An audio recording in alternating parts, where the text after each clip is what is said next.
కానీ అవన్నీ పక్కన పెట్టి నిన్న ఆయన ప్రెస్ మీట్ పెట్టిండు నిజామాబాద్లో.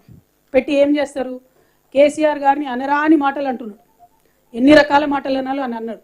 ఒక ఆడబిడ్డగా నిజంగా అందులో ఉన్న కొన్ని మాటలు విని బాధ అనిపించి, అసలు మనకి ఇంత దరిద్రమైన రాజకీయం అవసరమా తెలంగాణలో, ఇంత చెత్త మనుషులు అవసరమా, ఇంత చెత్త ఆరోపణలు అవసరమా అని ఒక బాధతోని వాళ్ళు నేను ప్రెస్ మీట్ పెడుతున్నా. మా ఎంపీ అరవింద్ గారు బురదలు అంటాడు, ఆయన మీద రాయేస్తే ఇగో తెల్లటి మన బట్టలే పాడైతే. అందుకే మేము ఎవరం పెద్దగా నేను పట్టించుకొని మాట్లాడం, అంతేగాని ఆయన ఏదో పెద్ద వీరుడో శూరుడో అని కాదు. అటువంటి బురద మీద రాళ్ళేయొద్దని చెప్పి ఇన్ని రోజులు ఆగినాం. కానీ నిన్న ఆయన ఒక మాట మాట్లాడిండు, నేనట కాంగ్రెస్ పార్టీ ఖర్గే గారితో మాట్లాడి కాంగ్రెస్ పార్టీలోకి పోతానట. ఆయన కలవడ్డదో మరి ఎవడు చెప్పిండో, ఆయన ఏమంటుండు, ఎవడో కాంగ్రెస్ సెక్రటరీ చెప్పిండట. అంటే ఏంది విషయం, నువ్వే వాళ్ళతో టచ్లో ఉన్నావు, నేను లేను. నీకేం పని కాంగ్రెస్ సెక్రటరీతో, నువ్వు బీజేపీలో ఉన్నావు కదా ఎంపీ, నీకేం పని, కాంగ్రెస్ సెక్రటరీ నీకెందుకు చెప్తాడు, నువ్వు నా మీద ఎట్లా చెప్తాడు ఆయన నీకు? అంటే నువ్వు ఎన్నికలలో వాళ్ళకి పైసలు ఇచ్చినావు కాబట్టి, ఎన్నికలలో కాంగ్రెస్ పార్టీ నువ్వు కలిసి పనిచేసారు కాబట్టి, నిజామాబాద్ జిల్లాలో ఏ చిన్న నాయకుడిని అడిగినా చెప్తారు కంప్లీట్లీ సరెండర్డ్ కాంగ్రెస్ పార్టీ అక్కడ ఎన్నికలలో. కాబట్టి ఇవాళ అరవింద్ అనేటోడు ఇవాళ పార్లమెంట్కి పోయాడు. మా నిజామాబాద్ ప్రజల కర్మ, దురదృష్టం, మన తెలంగాణ ప్రజల దురదృష్టం. నేను ఇవాళ ఒకటే మాట చెప్తా ఉన్నా, కాంగ్రెస్ పార్టీ కాదు, ఇంకో పార్టీ కాదు, నా బతుకు నా పుట్టుక తెలంగాణ. తెలంగాణ పేరు లేని, తెలంగాణ వాసన లేని పార్టీలతో నాకేం సంబంధం ఉంటుంది, నాకెందుకు ఉంటుంది? ఇటువంటి పిచ్చి పిచ్చి మాటలు మాట్లాడి ప్రజల మీద ఏదో కన్ఫ్యూజన్ క్రియేట్ చేయాలి, నా మీద ఏదో అబండాలు వేయాలని చెప్పి ఎంపీ అరవింద్ ప్రయత్నం చేస్తే, నేను ఇంతవరకు 2006లో నేను ఇంట్లోకి వెళ్ళి బయటకు వచ్చి ప్రజా జీవితంలోకి వచ్చినా అంటే 2006 నుంచి 2022 వరకు ఏ ఒక్క వ్యక్తిని కూడా నేను పర్సనల్గా తిట్టలేదు. ఎప్పుడు ఇష్యూ మీదనే మాట్లాడినా. నేను చాలాసార్లు విలేకరులు మిత్రులు అడుగుతారు, కొద్దిగా టెంప్టింగ్ అక్క ఇట్లా మాట్లాడు అట్లా మాట్లాడాలి. నేను ఒకటే చెప్పిన, ఇష్యూ మీద మాట్లాడతా బ్రదర్, నేను వ్యక్తుల మీద మాట్లాడాలి.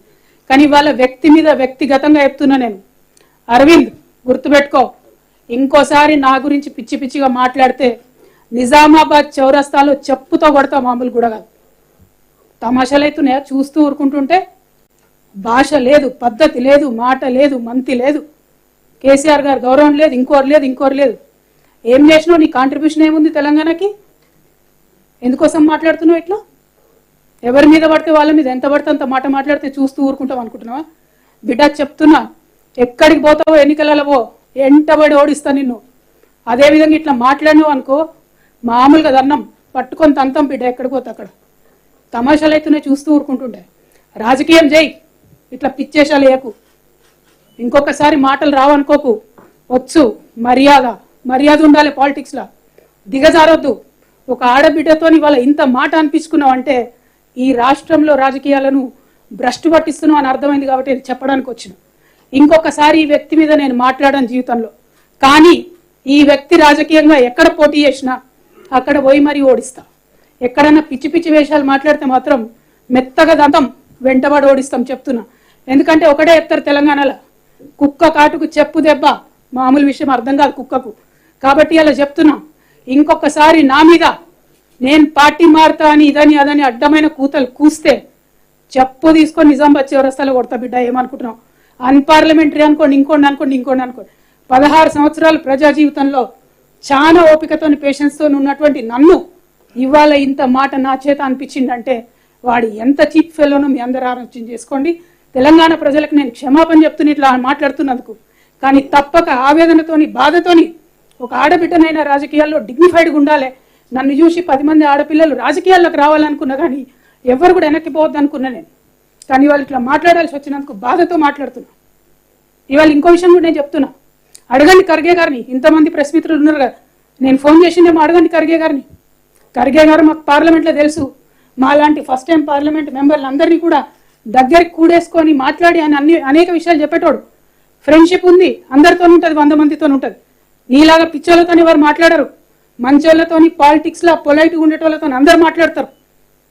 ఇంకొకసారి మాత్రం లైన్ దాటితే ఊరుకోము, కొట్టి సంపుతామని కూడా ఈ సందర్భంగా చెప్తా ఉన్నాను. అదేవిధంగా ఇంకా అనేక అంశాల మీద మాట్లాడిను. పసుపు బోర్డు అంటాడు. నేను ఇవాళ ఒక మాట అడుగుతా ఉన్నాను, పసుపు బోర్డు ఇస్తా అని బాండ్ పేపర్ రాసిచ్చు, పసుపు బోర్డు రాకపోయా, అది అబద్ధమా కాదు? ఇవాళ నువ్వు చేయాల్సింది రాజకీయాల్లో ఉన్నటువంటి వాడి పసుపు రైతుల కాళ్ళు పట్టుకొని క్షమాపణ కోరి తిరగాలే తప్పితే సిగ్గు లేకుండా బోర్డు కన్నా ఎక్కువ ఇంకోటి తెచ్చినా అంటున్నాం. మా నిజామాబాద్లో ఒక రైతు ఉంటాడు, మనోహర్ రెడ్డి గారు అని. 25 ఏళ్ళ ఆయన చెప్పులేసుకోక. నేను పసుపోటు టాపిక్ తీసుకున్నదే ఆయనను చూసి ఇన్స్పైర్ అయినా. నేను పసుపోటు రావడానికి నేను చెప్పులేసుకోకుండా తిరుగుతా అని చెప్తే ఆయనను చూసి ఇన్స్పైర్ అయ్యి పసుపోటు కోసం ప్రయత్నం చేస్తా అని చెప్పి నా ప్రయత్నాలు మొదలుపెట్టినా. కానీ ఈయన ఎందుకోసం మొదలుపెట్టిండో తెలియదు. పాప మా మనోహర్ రెడ్డి అదే జాగరణ మంచో బిగరణ మంచో మొత్తం అది బీజేపీ ఆర్గనైజేషనే. కానీ అక్కడ కూడా ఆయనకి ఏమాత్రం గౌరవం దొక్కలేదు. నేను ఇవాళ కోరేది ఒకటే, మనోహర్ రెడ్డి లాంటి రైతుల కాళ్ళు పట్టుకొని క్షమాపణ అడిగి నువ్వు తిరుగు. రాజకీయాల్లో ఉంటే నీతి నిజాయితీ కొంతను మర్యాద ఉండాలి, కనీసం ఇంగిత జ్ఞానం ఉండాలి. ఆ విషయం మీద ఆలోచన చేయవలసిందిగా నేను ప్రజలందరూ కూడా కోరుతూ, ఇంత నీచమైనటువంటి వ్యక్తి మీద ఆయన కోసం దిగొచ్చి ప్రెస్ మీట్ పెట్టాల్సి వచ్చినందుకు, ప్రెస్ మిత్రుల సమయం కూడా వృధా చేసినందుకు మీకు కూడా నేను క్షమాపణ చెప్తున్నా. కాకపోతే తప్పలేదు, తప్పనిసరి పరిస్థితుల్లో చెప్తున్నా, ఇంకొక మాట ప్రెస్ అనేది ఈ వ్యక్తి మీద నేను పెట్టను. కానీ పొలిటికల్గా ఎక్కడ పోయినా వెంటాడి ఓడిస్తాను మాత్రం ఈ సందర్భంగా తెలియజేస్తూ, మళ్ళొకసారి ఇక్కడికి వచ్చిన బీజేపీ మిత్రులందరూ కూడా మనస్ఫూర్తిగా ధన్యవాదాలు తెలియజేస్తాను.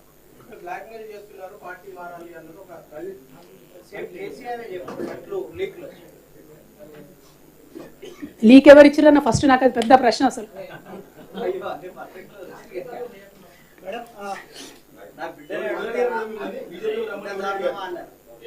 See, I'll tell you something. In this country at this point of time, there have been multiple proposals given to me by various people. I'm a very decent politician. I want to remain in this country in politics for a long time. I'm not going to name anybody. There have been proposals that were brought up to me by friends of BJP, friendly organizations of BJP, asking me to join the party, and they proposed a model called Shinde model. I said, Telangana people do not cheat people of Telangana. Telangana people do not betray their own parties and their own leaders. We will become leaders on our own strength, not by backdoor. We have rejected their proposal very politely. Now, what will they do after that is a different story. We are in politics, we are in public life, we are always among the people, we will face it. We are seeing a trend where the opposition leaders have been harassed by ED, like Hemant Soren yesterday, he himself said, I am a chief minister, I have asked for 1 week deferment of my ED questioning, but ED refused to even give me an extension. He in fact said, I am in a constitutional post, where will I run away? So this is a very unfortunate trend that we are seeing in this country. All I am trying to tell you is, there will be multiple proposals in politics. Some are accepted, some are rejected. The proposals that were brought to me, I have categorically rejected them, because my heart always is in a party where my leader is, and I have only one and only leader in this entire life, and he will remain to be the one. That is Honorable KCR Garu.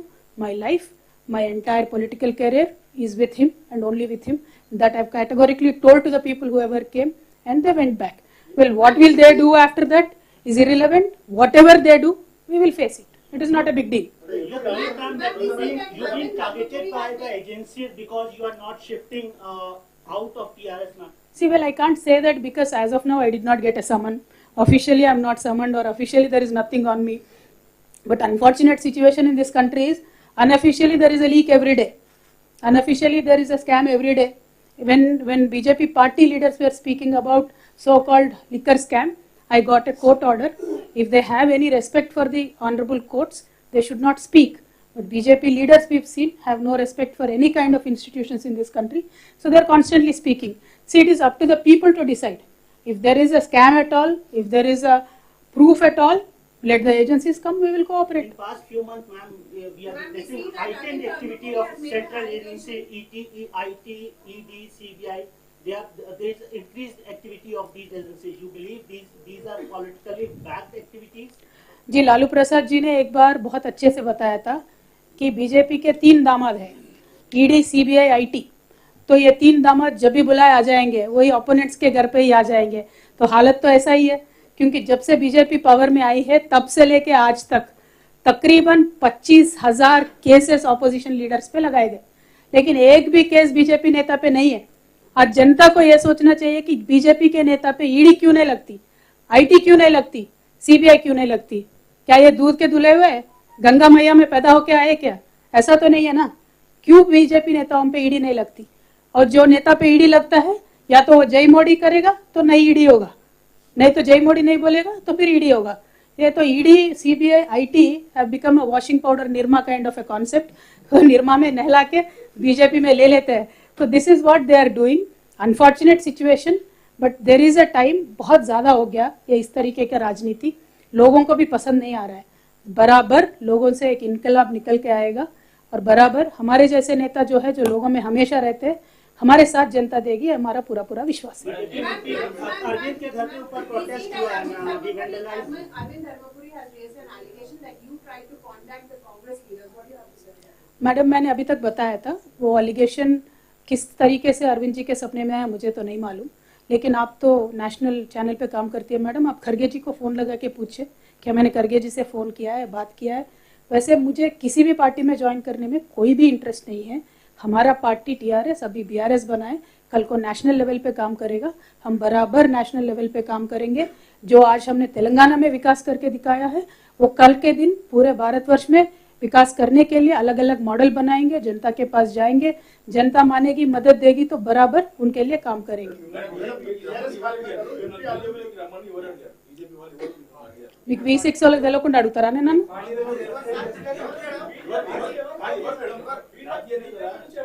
Arvind के ऊपर अरविंद के comment के ऊपर उसके साथ protest भी अभी हुआ। उनके पास पूछने को क्या है जी? अरविंद जी हमारे ये क्या बोलते बुर्दा नहीं मट रहे हिंदी ना, दिलो कीचड़ के तरह होते हैं हमारे अरविंद जी, इसीलिए हम लोग कोई उनके ऊपर पत्थर नहीं डालते। बहुत चिचोरा किस्म के आदमी है उन्होंने, लेकिन आज उन्होंने एक एलिगेशन लगाया, इसीलिए मैं जनता को क्लियरिटी देने के लिए मैं यहाँ आके बात कर रही हूँ, वरना उनका नाम लेने के भी लायक नेता नहीं है वो। आज अनफॉर्चुनेट है बीजेपी में इस तरीके के नेता है। तो मैं जनता से इतना ही अनुरोध करना चाहती हूँ, आप पॉलिटिक्स में डिग्निटी मत गिराइए। पॉलिटिक्स में अनेक तरीके के चर्चे होते रहते हैं, होने दीजिए। कोई हाँ बोलेगा, कोई ना बोलेगा, इसका ये मतलब नहीं होना चाहिए उनके ऊपर ईडी प्रयोग करो, सीबीआई प्रयोग करो, आईटी प्रयोग करो। ये जरा भी इंसाफी नहीं है, ये जरा भी एक पॉलिटिकल तरीका नहीं है। पॉलिटिक्स को पॉलिटिकली ही सामना करना पड़ेगा और हम तैयार है। Thank you so much. जय तेलंगाना।